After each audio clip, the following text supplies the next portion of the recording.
தேக்கி நிற்காங்காரு. அது வண்டிக்கு பாயிண்ட் பெருமைட்டு இருக்கா. தூத்துக்குடி பேருந்து நிலையத்திலிருந்து நெல்லைக்கு புறப்பட்டு சென்ற லயன் என்ற தனியார் பேருந்தின் சாவியை போதை பயணி ஒருவர் பறித்துச் சென்றதால் என்ன செய்வதென்று தெரியாமல் பயணிகள் பேருந்துக்குள் விழிக்க சாவியுடன் ஓடியவரை பிடிக்க இயலாமல் ஓட்டுநர் சாலையில் தவித்து நிற்கும் காட்சிகள் தான் இவை.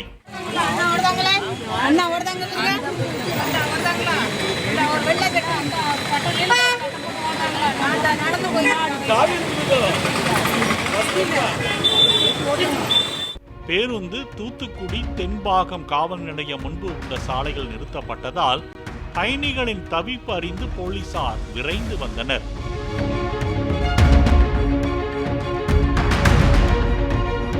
ஒருவர் சாவியை பறித்துக் கொண்டு சென்று விட்டார் என்று அவர் சென்ற திசையை நோக்கி கை காட்டிய பேருந்து ஓட்டுநர் இரவல் பைக் ஒன்றை வாங்கி அதில் காவலரை ஏற்றிக்கொண்டு அந்த ஆசாமியை விரட்டி சென்றார்.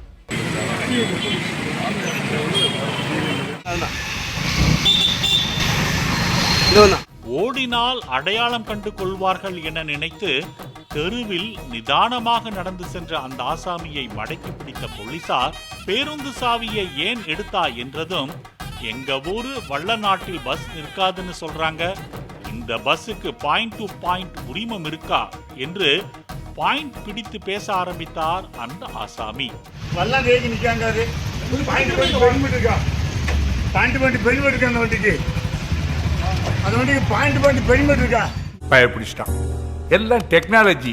பாயிண்டை பிடித்தவரின் சட்டையை மடக்கி பிடித்து போலீசார் இழுத்து சென்ற நிலையில் இடையில் நிற்காது என்றதால் பேருந்துக்குள் வாக்குவாதம் ஏற்பட்டதாகவும், ஓட்டுநர் போலீஸ் நிலையம் முன்பு பேருந்தை நிறுத்தியதால் சாவியை எடுத்துக்கொண்டு ஓடியதாகவும் தெரிவித்த அந்த போதை ஆசாமி, நான் குடிச்சிருக்கேன் என்று நினைக்காதீங்க, நாளைக்கு குடிக்காம வந்தாலும் இதை செய்வேன் என்றார்.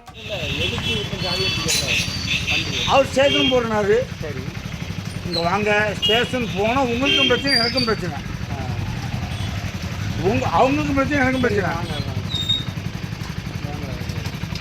இப்ப நீ சொல்லுவான் சரக்கு அடிச்சு தான் பேசணும்னு சொல்லுவான். அது சரக்கு அடிக்காம இதே நான் சண்டை போட நான் தெரியாது. நீ வேணா சண்டைக்கு வாடா, நீ வேணா சண்டைக்கு வா.